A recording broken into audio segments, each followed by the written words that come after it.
안녕하세요. 유랑TV 증권부입니다. 6월 8일 월요일 증시 시황을 한번 살펴보도록 하겠습니다. 지난 주말에 미국 증시는 또 폭등을 해서 마감됐죠. S&P 500 지수 같은 경우에도 2.62% 상승 마감됐습니다. 그 이후로는 뭐 미국의 고용 지표가 또 깜짝 호조 상승했다고 이제 발표가 나와서 급등을 했는데 뭐 나중에 또 시간 외 거래에서도 또 다른 이 정정 발표가 났죠. 좀 통계 방법에 약간 오차가 생겼다고 해서 어, 정정 발표가 났음에도 불구하고 금일 미국 증시 미국의 그 S&P 500 선물 지수는 변동사항이 없었습니다. 네. 그리고 이번 주 아주 큰 이슈가 하나 있죠. 6월 11일 날 우리나라 시간으로 새벽 3시에 이제 미 연준의 이제 FOMC 기자회견이 있죠. 여기서 이제 좀 앞으로 이제 시장에 대한 방향성이라든가 이제 앞으로 정책에 대해서 여러 가지 이제 발표하는 시간인데요. 뭐 예를 들어서 이제 금리 발표도 이때 하죠. 현재 미국의 금리는 0.25%죠. 근데 미 연준을 저는 좀 두려워하지 않았으면 하는 생각입니다. 왜냐하면 미 연준은 경기가 안 좋을 때는 여러 가지 뭐 지원금 같은 거 예를 들어서 이제 빈곤층 있잖아요. 빈곤층 같은 경우를 위해서도 열심히 경기 부양을 위해서 열심히 뭐 돈을 뿌리는 그런 아주 뭐 착한 기관입니다. 그렇기 때문에 우리가 미 연준을 좀 뭐 무서워할 필요가 없어요. 특히 현재 시점에서는 미 연준의 적극적인 경기 부양 정책을 되게 이제 박수치면서 환호를 해야 되겠죠. 하지만 이제 미 연준의 말에 항상 우리는 귀를 기울여야 됩니다. 시장이 좋을 때나 나쁠 때나. 왜냐하면 앞으로의 투자 방향성을 알려주는 나치판 같은 존재이기 때문에 미 연준에서 매번 매 분기마다 어떤 발표를 하는지 우리는 거기에 반드시 귀를 기울여야 됩니다. 금일 우리나라 증시 상황은 좀 뭐랄까 좀 눈치 보기 장세죠. 그래서 S&P 500 선물 지수 같은 경우에도 아침 9시부터 약간 소폭 하락을 하다가 이제 횡보를 했는데 그 영향으로 우리나라 코스피랑 코스닥도 장 초반에 상승했다가 이제 횡보하는 모습을 보였습니다. 아무래도 이제 이번 주 목요일 날 새벽에 있는 미 연준의 이제 발표를 기다리겠다는 거죠. 환율은 그도 안정세를 보이고 있습니다. 한 2원 정도 추가 하락을 해서 1200원대 극초반까지 이제 내려왔죠. 이 환율이 내려온 거 보면은 이제 현재 그 외국인들의 투자 방향성을 미리 예상을 할 수가 있습니다. 최근 코스피랑 코스닥 차트를 보시면 아시겠지만 이 코스피 같은 경우랑 코스닥 차트 같은 경우에 이 정도까지만 해도 보시면 아시겠지만 개인이 코스피는 이끌었습니다. 근데 이제 이 후반부터 한 1900 이후부터는 개인은 거의 이제 관망을 하고 있거나 팔고 있고 기관이 먼저 들어왔습니다. 1900 이후부터요. 아직 외국인들은 아직 들어오지 않고 있습니다. 네, 언제 들어올지. 그리고 코스닥 같은 경우에는 코스닥은 계속 주구장창 개인이 계속 매수를 했고 한 이때죠. 이때면은 한 거의 700포인트부터 이제 외국인들이 이제 슬슬 들어오는 게 이제 파악이 되고 있네요. 선물 지수 같은 경우에는 뭐 누구나 다 아시다시피 6월물 선물 지수는 외국인들이 주구장창 샀습니다. 지수에 베팅한 한 거기 때문에 되게 잘 대처한 거죠. 금일 수급 현황을 보시면 외국인들이 이 종가 전까지만 해도 마이너스였어요. 근데 이제 종가 딱 지나고 난 다음에 종가 베팅을 했죠. 코스피는 한 110억, 코스닥은 130억. 선물은 오늘 하루 종일 주구장창 팔았습니다. 뭐 만길이 다 다가왔으니까 전 당연한 거라고 생각이 됩니다. 왜냐면 개인도 거의 이제 2000선 넘어선 이후부터 개인이 주구장창 코스피를 팔았죠. 삼성전자 파는 것처럼 똑같이 이제 외국인도 거의 이제 선물 만기일 다가오면은 뭐 당연히 팔아야 된다고 생각이 됩니다. 뭐 자연적인 현상이라고 생각이 되고 있고요. 그리고 내일 특이사항은 없네요. 신규 상장 회사가 6월 17일 정도인가 있는 걸로 알고 있는데 그때까지는 뭐 신규 상장 회사가 아직까지 없네요. 네. 그리고 금일 추천 종목은 엔터 회사입니다. JIP 엔터랑 YG 엔터입니다. 차트가 제가 제일 좋아하는 가장 긴 매물대를 현재 어느 정도 횡보했다가 이제 어느 정도 수급이 들어오는 YG랑 JYP가 거의 차트가 비슷하죠. 좀 YG가 약간 더 세 보입니다. 수급 차트도 외국인들은 그동안에 거의 뭐 빠져나가지 않았습니다. JYP 같은 경우에도 이 급락한 이후부터도 계속 외국인들은 빠져나가지 않고 오히려 그냥 샀다 팔았다 비율을 유지하고 하고 있죠. 그리고 YG 엔터 같은 경우는 최근에 좀 빠져나갔다가 그 빈자리를 이제 개인이 들어왔죠. 개인이 들어왔는데 제가 보기에는 이 급락된 이유는 좀 최근에 그 블랙핑크의 리사가 기자 발표를 했죠. 그 믿었던 전 매니저한테 한 15억 정도 사기를 당했는데 그 이후로는 리사가 전 매니저한테 이제 부동산을 알아봐 달라고 돈을 맡겼다고 해요. 돈을 맡겼는데 그 돈을 전 매니저가 좀 나쁜 마음을 먹고 도박을 했다고 하네요. 그런데 뭐 전부 다 잃은 건 아니고 어느 정도 잃고 있는 상황에서 빨리 알아채가지고 경찰에 신고해가지고 일정 부분은 리사한테 돌려주고 나머지 금액은 전 매니저가 차차 변제한다고 하네요. 네. 그래서 그 이슈 때문인지 몰라도 급락을 한 것 같은데 제가 보기엔 아주 단순한 이슈라고 생각이 듭니다. 그래서 이 시점에 들어가도 나쁘지 않다고 생각하고요. 비율은 뭐 현재 이번 주는 계속 횡보장일 거라고 예상하기 때문에 분할 매수로 대응을 하면 좋고요.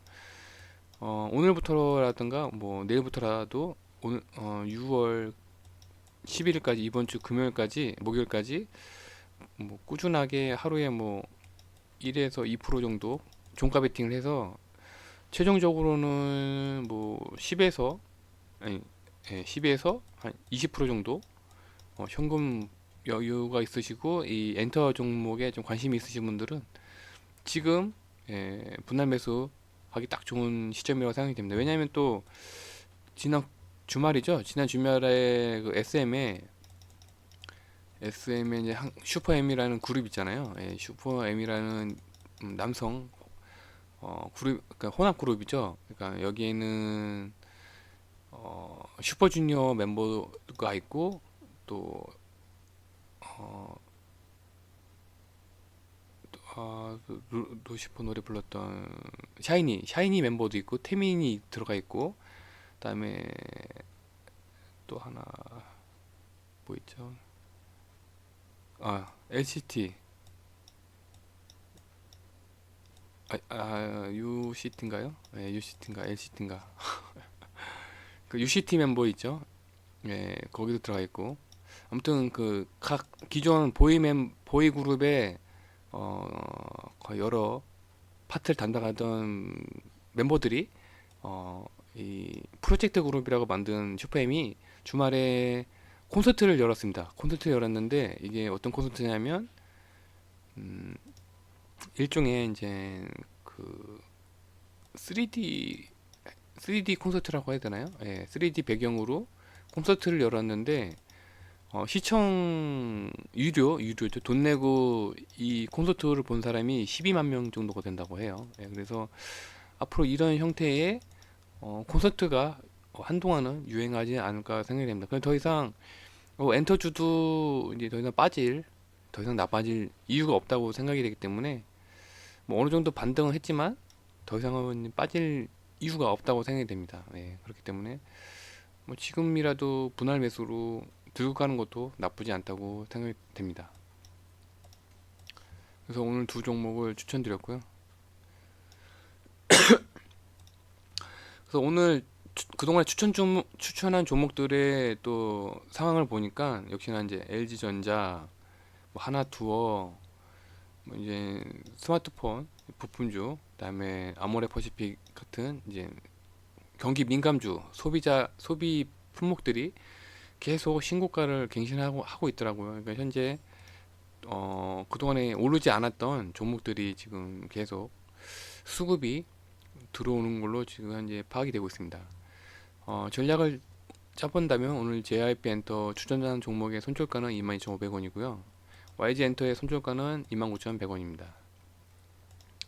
제가 왜 이 시점에 계속 종목을 추천드리냐면 6월 11일 날에 미연준의 그 이제 대책을 어느 정도 우리 스스로도 예상을 해야 됩니다. 만약에 본인이 미연준의 수장이다. 근데 이제 분기마다 정책을 발표해야 되는데 만약 본인이라면 어떤 발표를 하겠습니까? 그런 걸로 한번 생각을 해봤을 때 보수적인 관점에서 이제 예상을 해본다면 미국 증시가 이제 어느 정도 이제 반등한 시점이죠. 반등한 시점에서 이제는 그동안에 경기 부양 정책을 쏟아냈잖아요.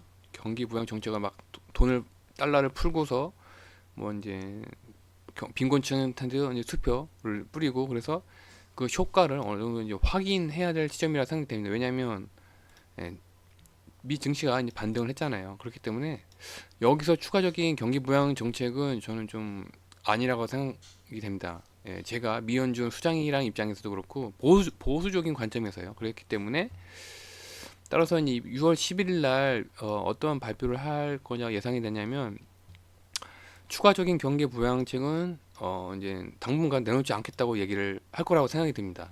그래서 그렇지만 다시 경기가 하락이 한다면 마이너스 금리를 포함해서 더 적극적인 추가 부양책을 내놓겠다고 립 서비스죠. 이건 일종의 립 서비스.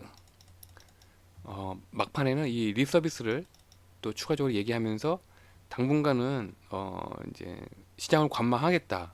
그런 자세를 좀 발표하지 않을까라는 생각이 듭니다.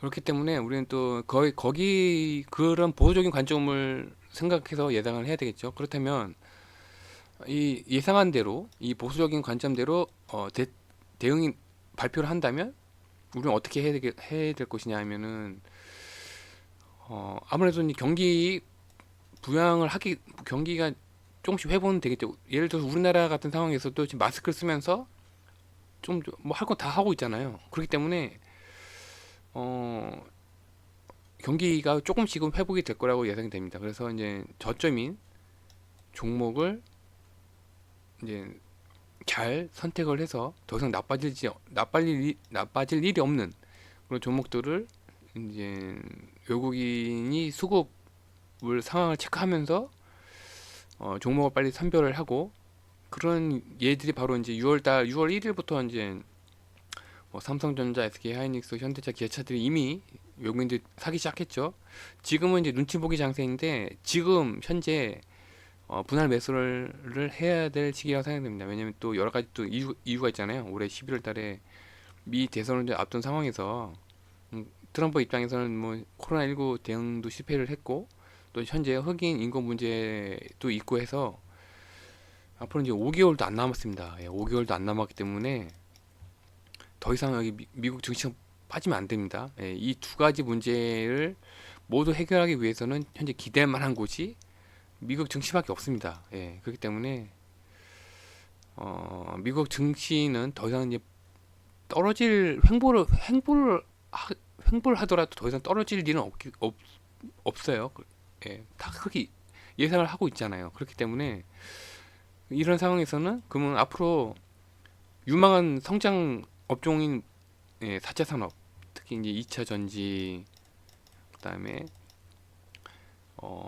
이제 5G, 5G, 그다음에 더 하나 또 생각한다면 공공의료, 공공복지, 공공의료가 더 확실하죠. 왜냐면 트럼프도 그렇고 민주당 후보 조 바이든도 그렇고 현재 이 공공 의료계 좀 빈틈이 보였잖아요. 예를 들어서 어, 이 코로나 응급 코로나 때문 앞으로도 코로나가 또 다시 재발할 수도 있고 그렇기 때문에 누구나 그 공짜로 이 코로나19 검사를 받을 수 있게 해야 되는데 그거에 대해서 대응을 못했기 때문에 이 공공 의료도 앞으로도 두 진영에서 선거 공약으로 내놓을 거라고 예상이 됩니다. 공공 의료의 또 최대 수혜주가 있죠. 제약회사. 제약회사. 왜냐면 전에도 제가 말씀드렸다시피 우선 조 바이든이 이 공공의료, 그러니까 우리나라로 따지면 국민연금, 아니 국민건강보험 있잖아요. 국민건강보험. 미국에는 이게 없어요. 개인 사보험이기 때문에 조 바이든의 그 아들이죠. 아들이 암투병이었을 거예요. 암투병으로 어, 보험 혜택을 못 받고서 오랜 기간 동안 치료를 받다가 결국에는 이제 안 좋은 결과가 나왔는데 그 암투병한 총 의료비가 엄청나게 됐다고 해요. 그래서 그것 때문에 이제 조 바이든이 너무 재정적으로 힘들어서 이제 그 오바마가 어, 뭐 금전적으로 도와줬다는 일화가 있죠. 그렇기 때문에 우선 조 바이든은 이게 공공의료, 그러니까 국민건강보험 같은 그 정책이 아마 1순위 아니면 2순위입니다. 선거 공약. 그렇기 때문에 뭐 트럼프도 뭐 그에 대응하기 위해서 이 공공의료, 공공복지, 공공보험 이런 거에 대해서 보완 정책을 내놓을 거예요. 이 국민건강보험이나 공공복지가 만약에 좀 더 강화된다면 미국에서 누구나 이제 병원에 가서 손쉽게 약 처방을 받을 수가 있습니다. 그동안에는 개인 보험회사와 이 제약회사의 이제 그런 리베이트 관계 때문에 개인 보험회사에서 이제 찍어주는 약만을 처방받을 수 있었는데 이런 공공의료, 공공보험이 더욱더 강화된다면 앞으로는 이제 의사가 이제 추천하는 이제 약 있잖아요. 약을 이제 마음대로 처방을 받을 수가 있습니다. 그렇다면 지금까지는 미국의 이제 그 보험회사의 이제 제약에 의해서 그 장애물에 의해서 국내 제약회사들이 이제 그렇게 많이 미국에서 힘을 발휘하지 못했지만 이 공공의료가 좀 더 강화된다면 미국인 병원에서 근무하는 의사들의 이제 추천하는 약들이 좀 더 이제 소비가 될 거라고 예상이 되죠. 우리나라처럼요. 우리나라도 의사들이 추천하는 약들이 어디서든 처방전만 받으면 살 수 있는 것처럼 미국도 그렇게 될 거라고 예상이 되기 때문에 그것 때문인지 몰라도 벌써 이제 셀트리온은 이미 여러 가지 대장주잖아요. 제약 바이오의 대장주기 때문에 뭐 미리 올라가는 이유도 있지만 뭐 뒷배경으로도 뭐 조 바이든이라든가 미국의 현재 상황 때문이라도 제약회사는 올해 11월까지 아니면 그 이후로까지도 계속 관심을 갖고 또 수혜를 볼 거라고 예상이 됩니다. 그래서 또 한미약품도 제가 지난주에도 이제 잠깐 얘기했다시피 한미약품도 그런 수혜를 볼 거라고 예상이 되기 때문에 추천드렸습니다. 오늘 또 말이 많았네요. 네. 그러니까 결론은 미연준 올해 이번 목요일에 있는 그 선물 옵션 만기일이라든가 선물 옵션 만기일은 그냥 이 FOMC의 영향으로 이 외국인들이 이제 가지고 있는 포지션이 변경되기 때문에 이 가장 중요한 건 이 FOMC죠. FOMC로서 저는 그냥 뭐 무서워할 존재는 아니라고 봅니다. 그냥 계속 관심을 기울이되 나침판으로 써야 되는 그런 기관으로 생각이 되기 때문에 결코 뭐 이번 주에 선물 옵션 만기일 있다고 해서 좀 결코 두려워할 필요는 없다고 생각합니다. 오히려 분할 매수를 해야 된다고 생각하고요. 그것도 어떤 종목이냐면 앞으로 유망되는 업종, 4차 산업과 그다음에 제약 바이오, 예, 그런 업종에 많이 오르지 않은, 아니면 뭐 셀트리온처럼 뭐 그런 종목은 분할 매수로, 지금 이번 주에 계속 이제 분할 매수를 딱 해야 되는 최고의 타이밍이라고 생각이 됩니다. 네. 오늘 하루도 고생 많으셨고요. 내일 다시 뵙겠습니다. 감사합니다.